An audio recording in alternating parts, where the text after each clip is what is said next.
ابتدا ہے رب جلیل کے ببرکت نام سے، جس کے قبضہ قدرت میں ہم سب کی جان ہے۔ دیکھتی آنکھوں سنتے کانوں سب کو السلام علیکم۔ آئس لینڈ میں سیاحت کے 2 سیزن ہیں، گرمیاں اور سردیاں۔ لوگ گرمیوں میں سبزے، دریاؤں اور آتش فشانوں کے لیے آئس لینڈ آتے ہیں، اور یہ سردیوں میں نادرن لائٹس اور منجمد جھیلیں اور آبشاریں دیکھنے آتے ہیں۔ شمالی اور جنوبی دونوں قطبوں پر سردیوں کی راتوں میں سبز رنگ کی طلسماتی روشنیاں نظر آتی ہیں۔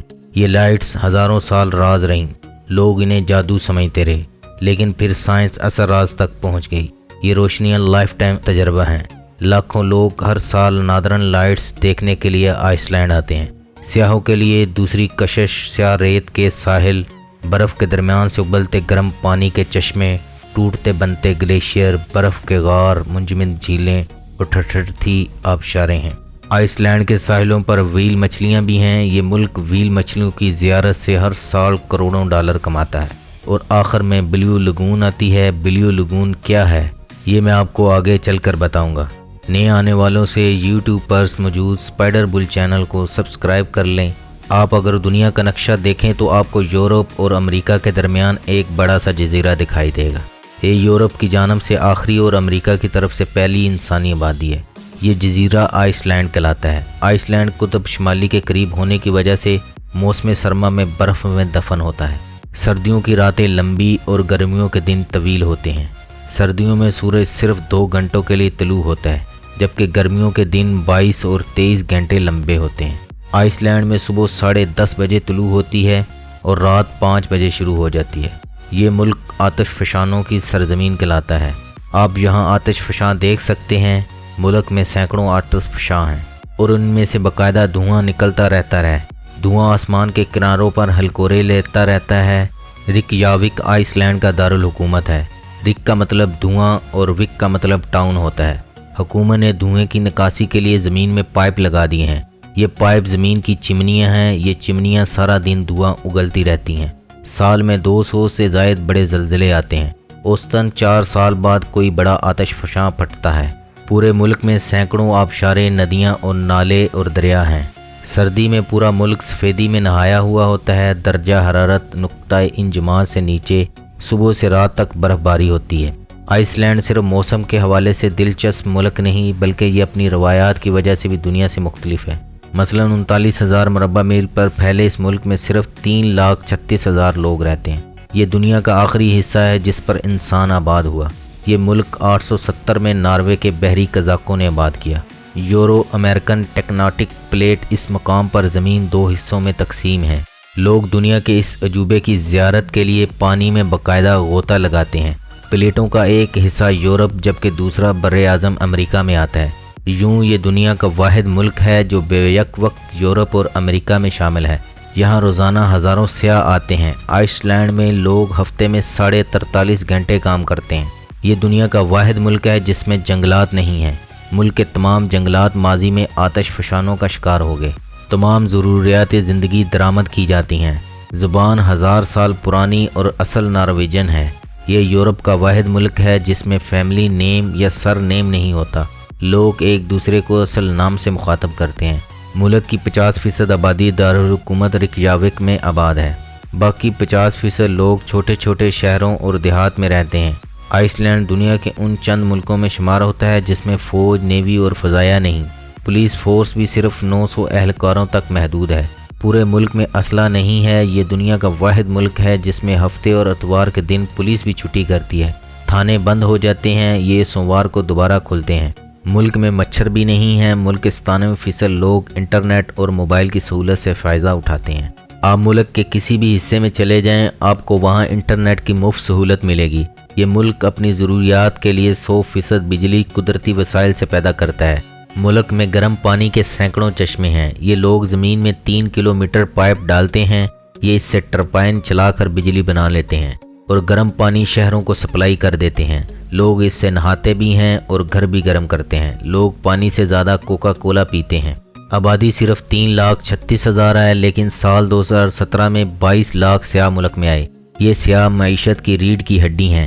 ہوٹل، ریسٹورانٹ اور ٹرانسپورٹ مہنگی ہے، لیکن فضائی کرائے کم ہیں۔